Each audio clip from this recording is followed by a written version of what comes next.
Doctors हमारे माशरे का वो मोहसिन तबका है जो सेहतमंद माशरा तश्कील देने के लिए अहम किरदार अदा करता है, लेकिन इस मुकद्दस पेशे को दागदार बनाने वाले नीम हकीम अताई हैं जो सिर्फ इस अजीम किरदार के लिए नासून है बल्कि इंसानी जानों के भी कातिल हैं। इन्हें अताई या नीम हकीम के नाम से जाना जाता है। अताई इंसानियत के खादिम नहीं है और वो समाज के लिए रहमत के बजाय ज़हमत हैं।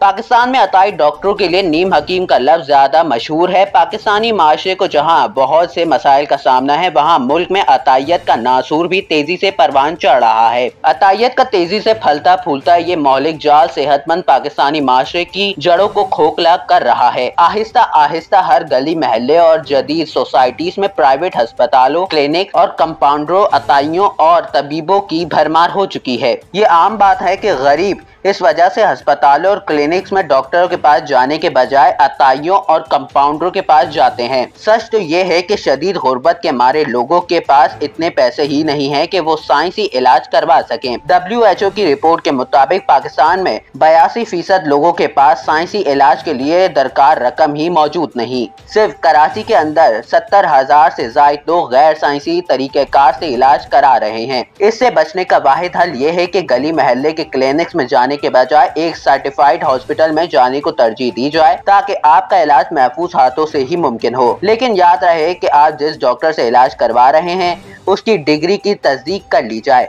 हुकूमत को भी चाहिए कि जाली क्लिनिक चलाने वालों के खिलाफ सख्त से सख्त कानूनी कार्रवाई अमल में लाई जाए।